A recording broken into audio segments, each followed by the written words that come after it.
Good morning. It's 11:15, almost 10 minutes to 11 actually.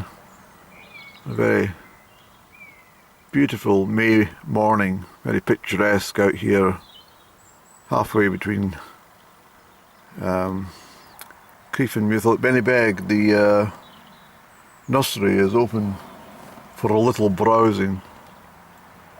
I thought I'd pop out. I was kind of wondering what to do with myself today. I've been quite busy, but I didn't want to travel too far because I've been everywhere, you see. But well, I thought I'd just quickly show you. This is the most southerly point of the Highland fault line. Let me get out the car and show you a bit more clearly.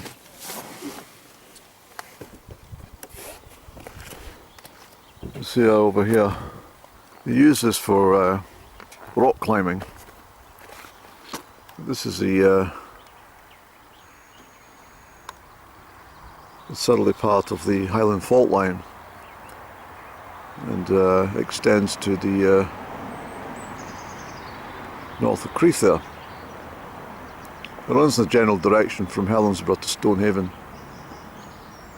So northeast, southwest direction, all the way around, if you want to say it that way.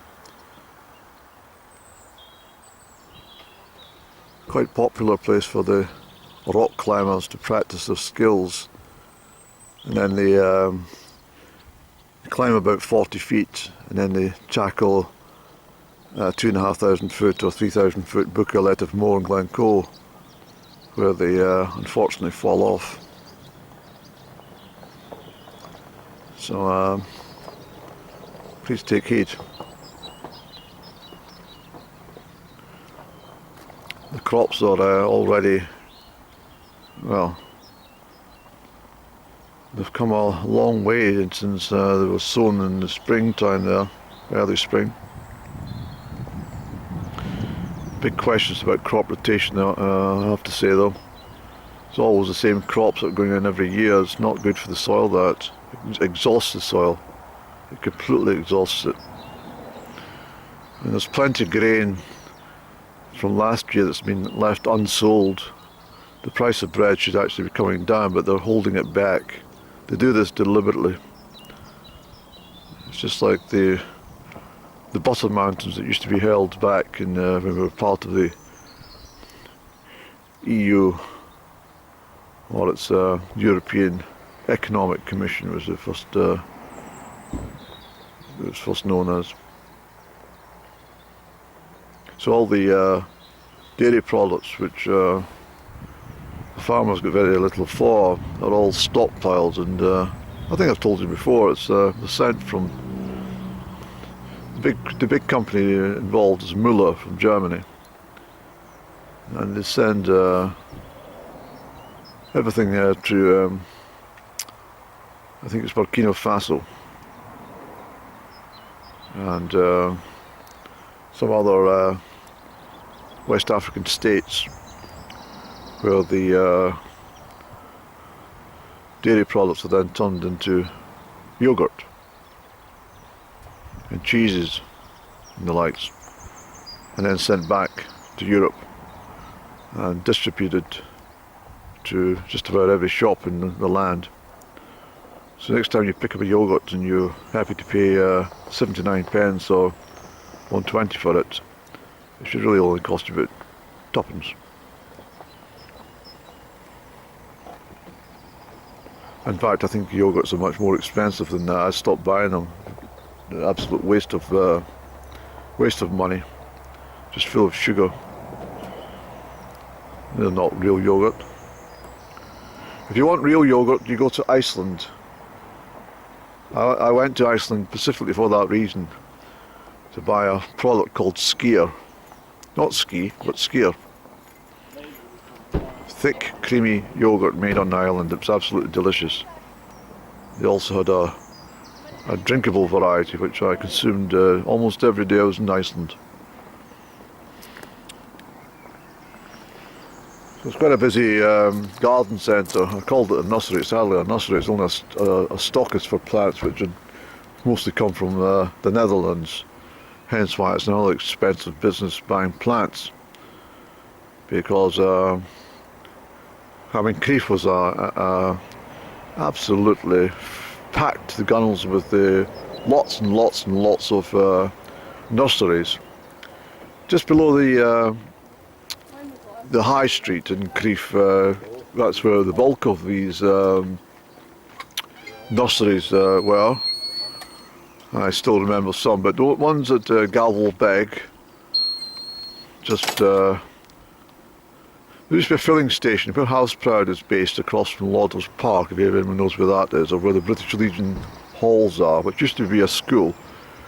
But if you taunter up there onto the Perth Road a little bit, say about 50 yards on the south side, there's a public right of way that goes down. It's called Bennybeg, and it carries down to Dollery Terrace, you see. And Bennybeg, there was acres of nursery right across to a place called the Larches. The Laker, at the west end of Callum's Hill. So that whole area was absolutely baked with sunshine from dawn till dusk. There was also nurseries at Leadenflower, where there's now housing, and right across to Potenza. These are all fabulous nurseries that grew everything from vegetables to plants for the garden. I can remember some of them still in operation, but most of them were taken over in the 30s and 40s and much later for housing. Now there's not a scrap left to grow anything. They're all built upon. And what's worse is, what really upsets me, although I like horses and I like livestock, I think it's a tragedy that so much of the fertile lands, particularly just east of Crieff, are devoted entirely to grazing horses. They should be ploughed up and turned into market gardens for vegetables, seasonable vegetables, so everybody could pop out and purchase what they need, whether that be lettuce or neeps or potatoes or carrots or anything they want. Parsley, even parsley, you know. But unfortunately it's all... I mean, I used to go right up into the 1980s. I used to trundle out to... it was a nursery just at on the south side again of the Perth Road, out towards Gilmerton, just near Colony Farm, just above Colony Farm. There's a huge nursery there. I used to buy flowers and vegetables and cart them home to my grandmother's house. She used to send me out there. And she said, always watch the road, Andrew. I prefer if you go through Callum's Hill and up the other way. I said, yes, I'll do that, Granny. But sometimes I wouldn't. I'd just take the main road. But of course at that time there was hardly any motors. Probably saw about 4 motors in the whole time I was out walking, carrying all these plants. I still remember the plants I bought. Dark blue lobelias, white assyrium, tagetes, orange flowers, French marigolds, parsley and lettuce and carrots.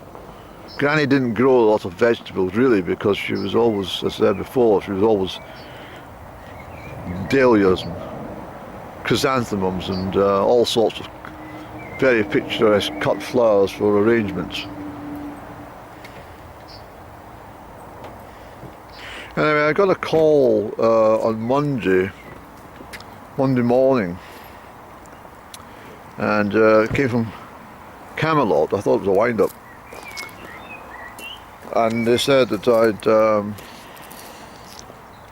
did I check my numbers? I says, I don't know. I said, what are you on about? Who is this?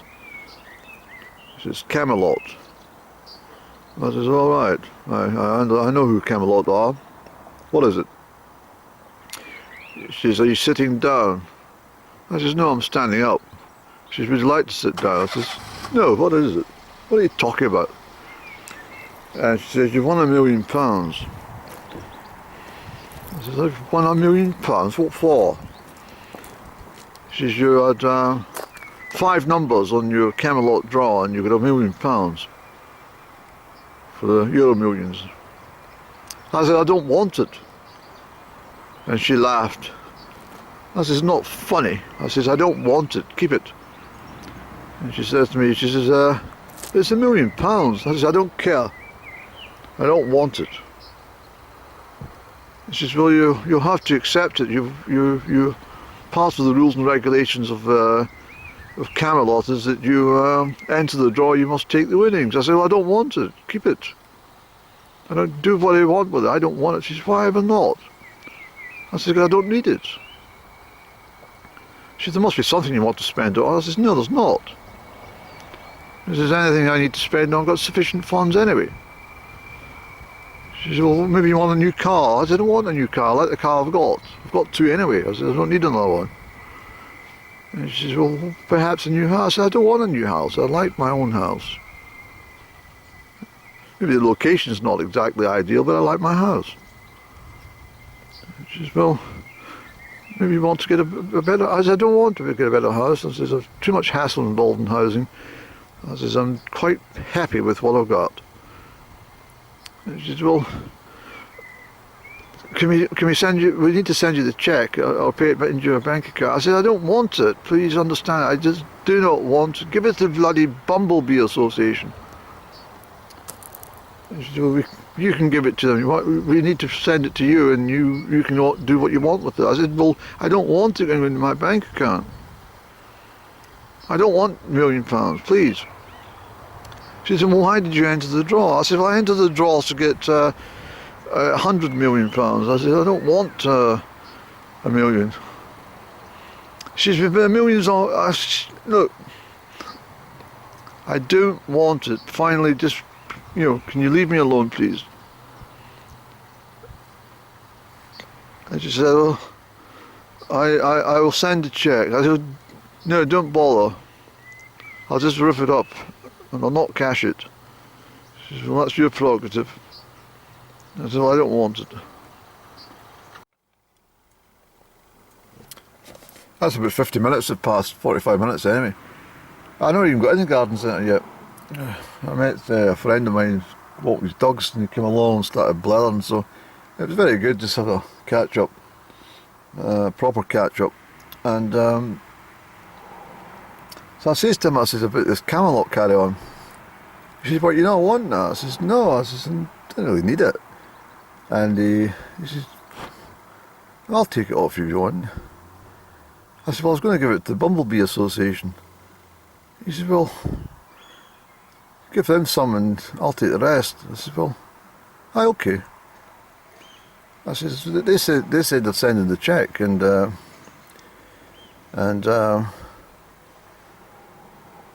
I'll give you a phone. Once I get it, I'll get it sorted out. And he said, well, I could use it. And I said, well, fair enough. I said, it's better that it's, going to waste. I was just going to rip the cheque up.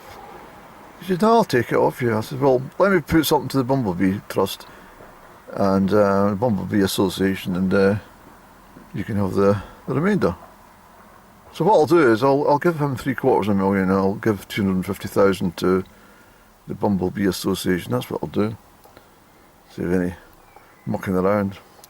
Right, I'll go into the garden centre, see what they've got, and as I say, I'm just browsing. I'm looking for Ganzias. That's what I'm looking for. Ganzias, very colourful plants, dwarf Ganzias. So probably just a wee bit early to put them in anyway. But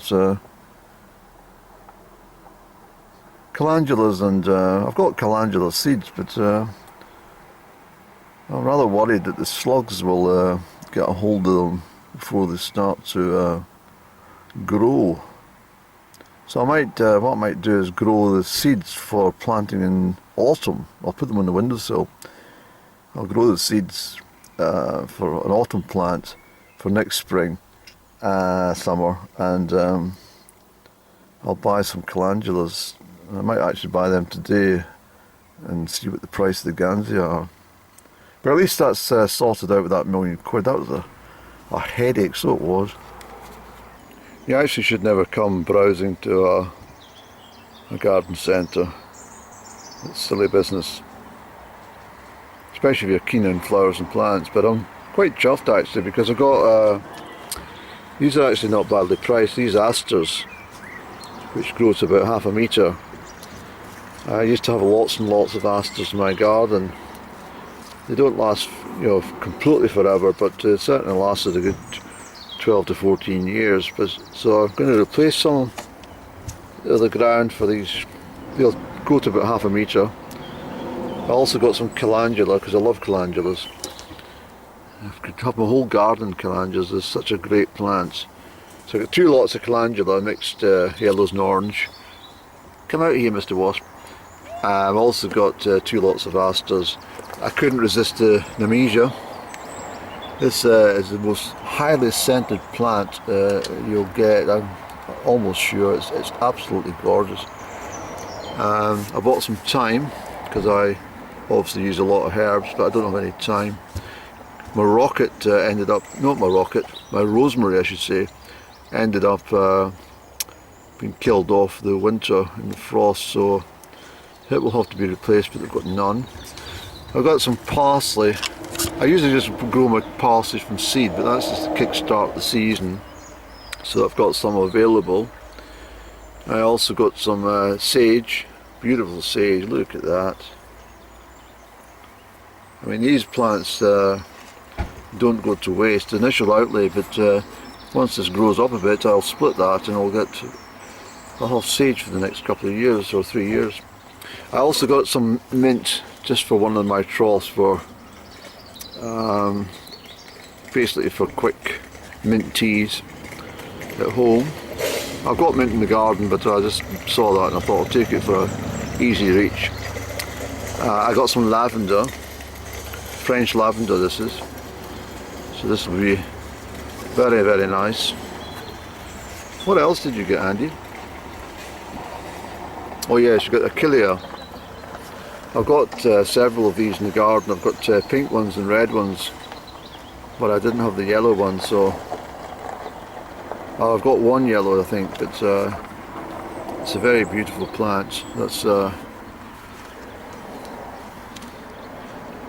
yes, I've got that's about 6 I've got it now. It adds to come lots of colours for my front border. Something else I've bought. Where is it, Dandy? Oh yes, it was the tarragon. So again, lots of herbs. The sage and tarragon and thyme will go on my windowsill. The lavender can go out into the sunshine. As I say, you can go a bit crazy if you wanted to. Maybe I should have taken that £1,000,000 from Camelot after all.